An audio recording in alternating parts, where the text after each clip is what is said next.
لہذا اب خود کا عقیدہ ہو نہ ہو ہم پہنچ جاتے ہیں تعویذ لائیے. نبی کی بیٹی کے اوپر مشکل وقت آن پڑا مگر نبی کی بیٹی نے کسی تعویذ والے کا ہاتھ نہیں پکڑا. نبی کی بارگاہ میں نہیں آئی بابا آپ کائنات کے نبی ہیں شریعت لانے والے ہیں ایک تعویذ لکھ دیجئے دلہن زندہ ہو جائے. اندازہ لگائیں بلکہ یہاں تک کہ جس کا بابا ایک سورہ الحمد پڑھ کے مردہ زندہ کر دیتا ہو یہاں سورہ الحمد پڑھ کے بھی مردہ زندہ نہیں کیا گیا. آپ اندازہ لگائیں یہاں کیا ہے یہاں قرآن کی ایک آیت کی تعلیم دی جا رہی ہے. آیت کیا ہے وَاسْتَعِينُوا بِالصَّبْرِ وَالصَّلَاةِ اللہ کہتا ہے مجھ سے مدد مانگو روزے کے ذریعے سے نماز کے ذریعے سے. سیدہ نے کہا دیکھ میں بھی اللہ سے مدد مانگتی ہوں روزے کے ذریعے سے نماز کے ذریعے سے مصلی بچھا دیا جہاں نماز پہ کھڑی ہو گئی پروردگار اپنی کنیز خاص کی عزت بچانا. ادھر جیسے ہی یہ جملہ پورا ہوا دلہن کلمہ پڑھتے ہوئے زندہ ہو گئی.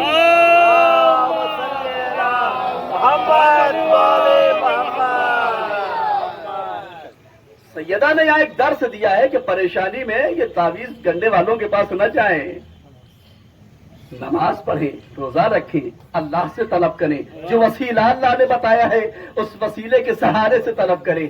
اللہ ہر مشکل کا حل کرنے والا ہے. بہرحال اذان گرامی میں عرض یہ کر رہا تھا کہ خدا جسے چاہتا ہے اسے عزت دیتا ہے. یہاں بہت چاہا کہ ذلیل کر دیں گے رسوا کر دیں گے مگر ذلیل و رسوا نہ کر سکے خود رسوا ہو گئے رسوا نہ کر سکے. وہ خدا ہے وہ جانتا ہے کسے عزت دینی ہے کسے عزت چھینتی ہے. وہ اپنی عدالت کے ترازو پہ حکمت کے ترازو پہ تول کے کسی کو عزت دیتا ہے کسی کو ذلت دیتا ہے کسی کو اختیار دیتا ہے کسی سے اختیار چھین لیا کرتا ہے.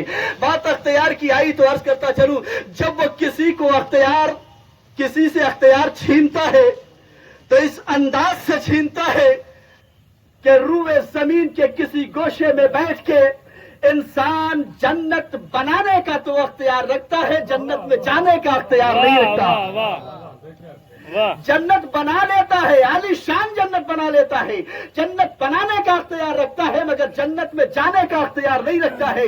مگر وہی خدا جب کسی کو اختیار دیتا ہے تو اس شان سے دیتا ہے کہ روئے زمین کے کسی گوشے میں بیٹھ کے جنت بناتا بھی ہے جنت بیچ بھی دیا کرتا ہے.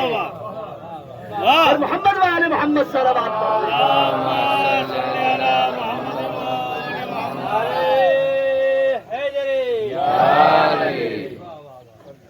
اس لیے کہ وہ صاحب اختیار ہے وہ جسے چاہے اسے عزت دے جسے چاہے اس سے عزت چھین لے جسے چاہے حیات دے جسے چاہے اس سے حیات چھین لے. سرکار والا میں اصل گفتگو کی طرف آ رہا ہوں کہ جس آیت کریمہ کی تلاوت کا حقیر نے شرف حاصل کیا سورہ آل عمران کی آیت نمبر 103 کا ایک چھوٹا سا جز ہے جس میں خالق کائنات اپنے بندوں سے مخاطب ہو کے کہہ رہا ہے اے میرے بندوں واعتصموا بحبل اللہ جمیعا اللہ کی رسی کو مضبوطی سے تھام لو ولا تفرقوا اور خبردار اس کے سلسلے میں کوئی تفرقہ نہ پھیلاؤ. اللہ کی آیت ہے بندوں سے مخاطب ہے میرے بندے تفرقہ نہ پھیلانا ایک ہو کے رہنا متحد ہو کے رہنا اتحاد آپس میں رکھنا اور اللہ کی رسی کو مضبوطی سے تھامے رہنا کہ جو اللہ کی رسی ہے اسے مضبوطی سے تھامے رکھنا. یعنی مزاج یہ آیت یہ بتا رہا ہے کہ اللہ کو کسی قسم کا اختلاف پسند نہیں ہے چاہے جیسا بھی اختلاف ہو اللہ کو کسی بھی قسم کا اختلاف پسند نہیں ہے. مزاج آیت یہ بتا رہا ہے. مگر خدا کی قسم آج ہم معاشرہ یہ دیکھتے ہیں کہ ہمارے ہاں دینی کاموں میں سب سے زیادہ اختلاف پایا جاتا ہے. یہ میری انجمن یہ میرا جلوس یہ میری مجلس حضور والا یہ میری کہاں سے آ گئی یہ میری اور میرا کہاں سے آیا. اللہ اختلاف نہیں چاہتا ہے اور پھر ہوتا یہ میری میرا تب ہوتا جب آنے والا ذاکر خود ہمارے مصائب پڑھ کے جاتا، ہمارے فضائل پڑھ کے جاتا. آنے والا ذاکر جس کے فضائل و مصائب پڑھتا ہے، یہ مجلس اس کی ہے. اب وہ کسی چوراہے پہ ہو رہی ہو، کسی امام بارگاہ میں ہو رہی ہو، کسی مسجد میں ہو رہی ہو، کسی گھر میں ہو رہی ہو، کسی میدان میں ہو رہی ہو، جہاں بھی مجلس ہوتی ہے وہاں مجلس حسین کی ہوتی ہے، کسی کے باپ کی نہیں ہوتی. اب جب حسین کی مجلس ہے تو اختلاف چھوڑو، یہ فلاں کے گھر کی مجلس ہم کیوں جائیں؟ پتہ نہیں یہاں کا ماحول نہیں ہے، مگر بہرحال دوسری جگہوں پہ ہم دیکھتے ہیں یہ فلاں کے گھر کا جلوس ہے، ہم کیوں جائیں؟ اس مجلس کو کسی سے منسوب نہ کیجئے، اس لیے کہ یہ مجلس حسین کی مجلس ہے. اس مجلس میں حسین کی ماں آتی ہے جنت چھوڑ کر. یہاں حسین کی ماں جنت چھوڑ کر آتی ہے. تذکرہ آیا حسین کی ماں کا تو عرض کرتا چلوں، کائنات میں نہ جانے کہاں کہاں، مثال کے طور پہ آج سنڈے کا دن ہے اور جتنے بڑے ذاکرین ہیں سنڈے ان کا ہمیشہ کہیں نہ کہیں بک ہوتا ہے. اس کا مطلب یہ ہے کہ سنڈے جو ہے پتہ نہیں کتنی جگہ مجلس ہو رہی ہوگی. ایک حسین کی ماں، کائنات میں لاکھوں گھروں میں مجلس ہو رہی ہے حسین کے نام سے. حسین کی ماں پہنچ رہی ہے کائنات میں لاکھوں جگہ. حسین کی ماں حسین کے نام سے فرش عزا جو بچتا ہے وہاں پہنچ کر بتاتی ہے.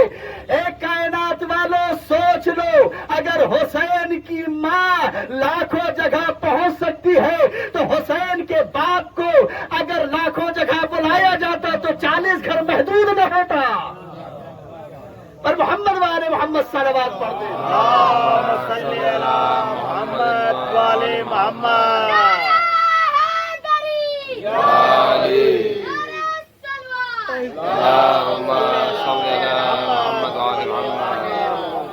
لیکن جتنی دیر آپ کی سماعتیں بنی رہیں گی انشاءاللہ اتنی دیر ہم مجلس پڑھیں گے، اور اس کے بعد جہاں سے سمجھ میں آیا کہ آپ تھک چکے ہیں، آپ کی سماعتیں تھک چکی ہیں، مجلس کو تمام کر دیں گے چاہے ہمارا موضوع پورا ہو یا نہ ہو.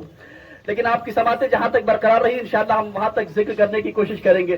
حضور والا اللہ کو اختلاف پسند نہیں، لہذا اللہ نے کہا کہ وَاعْتَصِمُوا بِحَبْلِ اللَّهِ جَمِيعًا وَلَا تَفَرَّقُوا. اللہ کی رسی کو مضبوطی سے تھام لو اور خبردار اس میں آپس میں کوئی تفرقہ نہ پھیلاؤ. سرکار والا جب میں نے اس آیہ کریمہ کی تلاوت کی تو میں سوچنے پر مجبور ہوا کہ رسی ہے کون سی. میں نے اپنے تحقیق کرنا شروع کیا تو مجھے آدم سے لے کے اب تک کوئی ایسا موقع نہیں ملا جہاں کے لیے جھوٹی سے جھوٹی بھی کوئی روایت ہو کہ آسمان سے کوئی رسی نازل ہوئی ہو. آسمان سے کوئی رسی نازل ہوئی ہو، کوئی جھوٹی سے جھوٹی روایت نہیں ملی. بہت تلاش کیا تو آسمان سے تلوار صدائے لا فتح الا علی کے ساتھ آتی ہوئی نظر آئی، مگر رسی آتی نظر نہیں آئی. میں نے تلوار آتی دیکھی آسمان سے مگر رسی نہیں دیکھی. میں بڑا پریشان ہوا. سرکار والا ایک طرف اللہ کی آیت ہے، اللہ کی رسی کو مضبوطی سے تھام لو، اور دوسری طرف میں پریشان ہوں کہ رسی کوئی آئی نہیں، بصورت رسی تو کوئی آئی نہیں، پھر پکڑوں کیسے؟ میں بڑا پریشان ہوا حضور والا.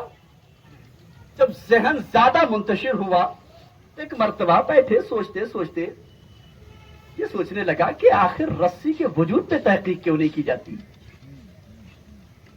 قبلہ آپ ہمارے بزرگ ہیں، اگر کچھ بات غلط کہیں تو اصلاح کیجیے گا میری بات میں سر جھکا کے آپ کی بات تسلیم کروں گا.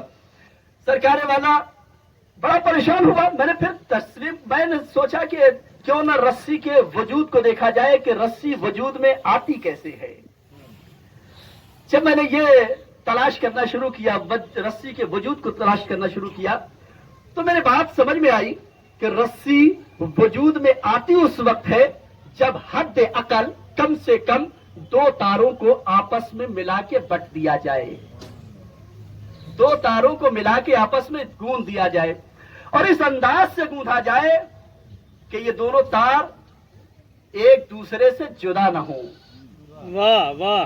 رسی کا وجود اس وقت ہوتا ہے کہ جب حد عقل کم سے کم 2 تاروں کو ملا کے آپس میں بٹ دیا جائے، گوندھ دیا جائے، اور اس انداز سے کہ ان کا آپس کا جو رشتہ بندھ جائے بٹنے کے بعد یہ رشتہ کبھی ختم نہ ہونے پائے.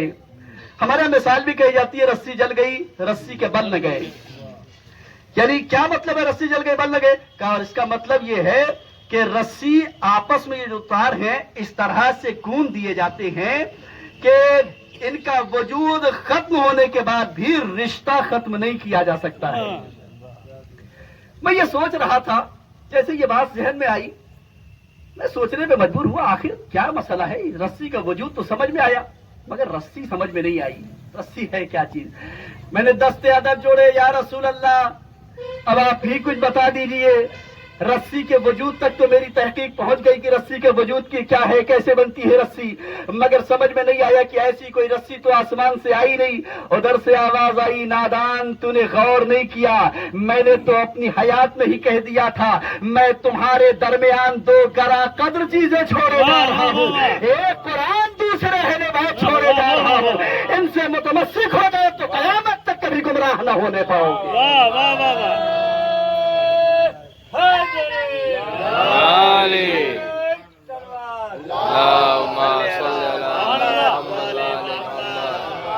تو میں تمہارے درمیان دو گرا قدر چیزیں چھوڑے جا رہا ہوں، ایک قرآن دوسرے اہل بیت. سرکار والا میں نے یہاں عرض کیا، آپ کے سامنے بیان کیا کہ رسی وجود میں اس وقت آتی ہے کہ حد اقل دو تار ہوں آپس میں گوندھ دیے جائے، مگر خدا کی قسم یہاں تو عجیب منظر تھا.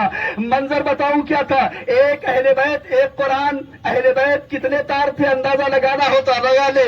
ایک تار کی تعریف اللہ نے کروائی، وما محمد الا رسول. پہچان لو میرا محمد سوائے رسول کے کچھ نہیں ہے. ایک تار اللہ نے قرآن میں پہچانوایا، وما محمد الا رسول. بقیہ آنے والے 12 تاروں کو محمد مصطفیٰ نے پہچانوایا، اولنا محمد، اوسطنا محمد، آخرنا محمد، وکلنا محمد. اللهم صل على محمد وآل محمد. یہ تمام کے تمام تار جب مل گئے ایک دوسرے سے بڑھ دیے گئے تو اللہ کی محکم رسی وجود میں آئی ہے.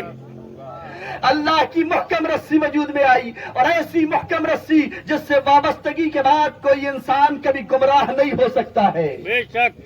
کوئی انسان کبھی گمراہ نہیں ہو سکتا اگر اس رسی سے وابستہ ہو جائے. سرکار والا میں نے ایک مثال آپ کے سامنے پیش کیا، ایک ضرب المثل آپ کے سامنے پیش کیا کہ رسی جل گئی بل نہ گیا. یہ اللہ کی رسی بھی ایسی مضبوط رسی تھی، ایسی مضبوط رسی تھی.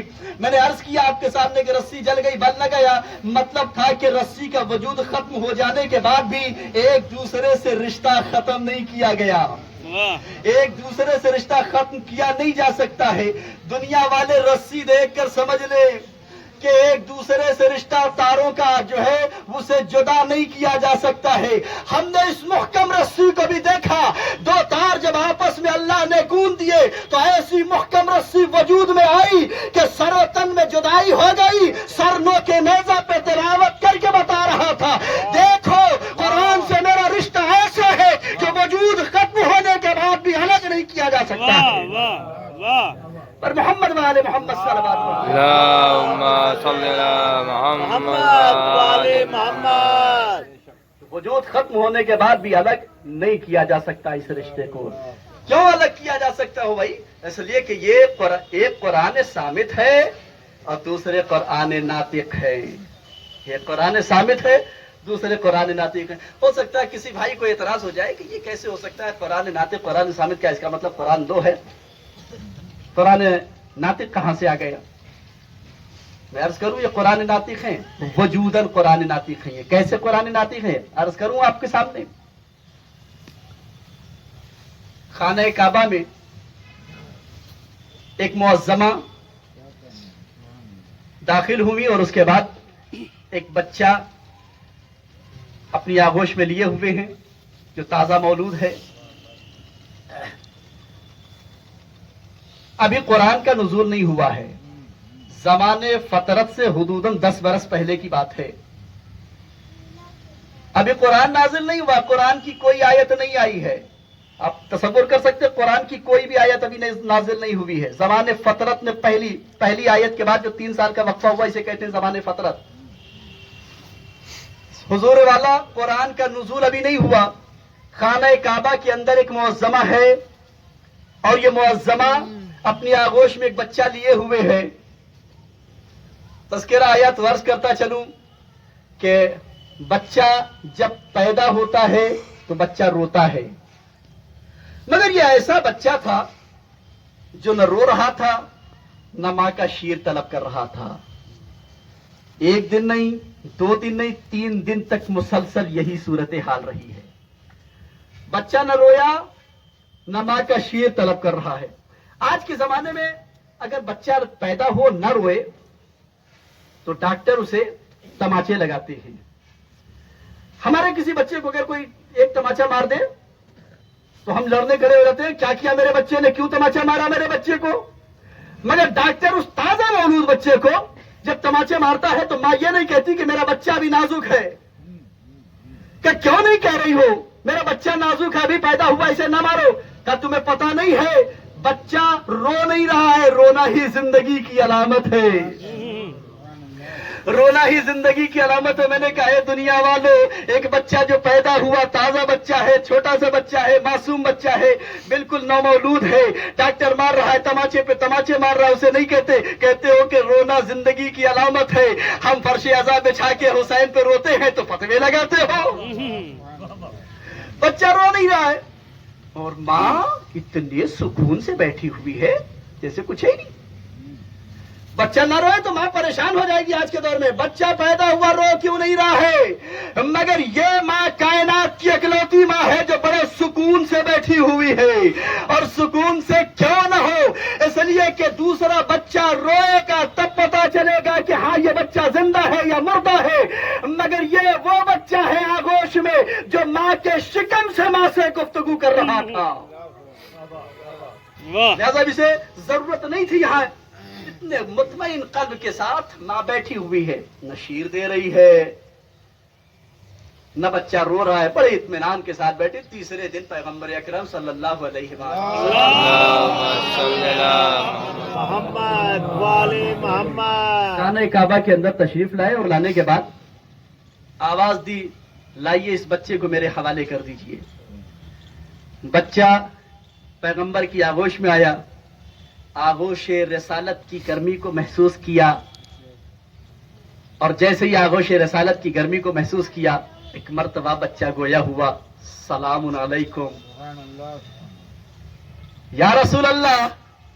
دیکھیے یہ بچہ ہے، یا رسول اللہ کس کے ہاتھوں پہ، یہ تو دیکھیں یہ بچہ جس کے ہاتھوں پہ آنے کے بعد کنکری بھی بول دیا کرتی ہو. ایسے ہاتھوں پہ آنے کے بعد بچہ گویا ہوا، اور گویا ہونے کے بعد کہتا ہے یا رسول اللہ اگر اجازت ہو تو توریت کی تلاوت کر دوں، اگر اجازت ہو تو انجیل کی تلاوت کر دوں، اگر اجازت ہو تو زبور کی تلاوت کر دوں. سرکار والا زبور نازل ہو چکی تھی، انجیل نازل ہو چکی تھی، توریت نازل ہو چکی تھی. مگر اب جو اس بچے نے کہا وہ عجیب فقرہ کہا، یا رسول اللہ اجازت ہو تو قرآن کی تلاوت کر دوں.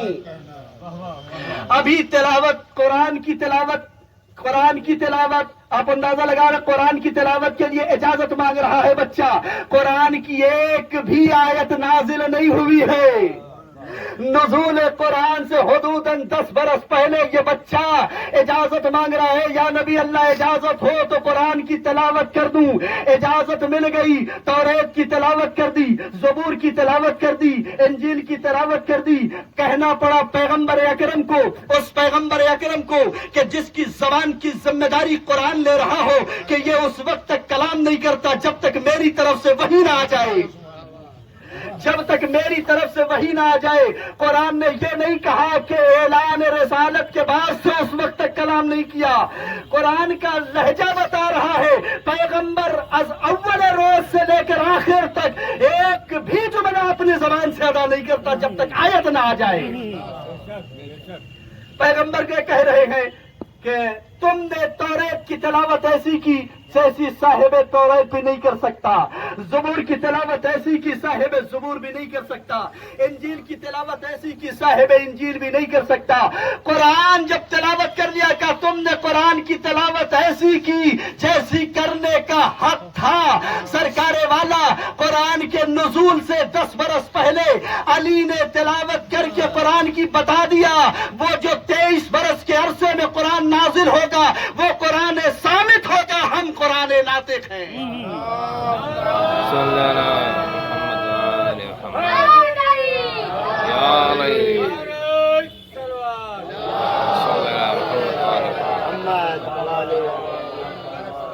یہ ثابت کر دیا کہ وہ جو 23 برس کے عرصے میں نازل ہوگا وہ قرآن ثابت ہوگا.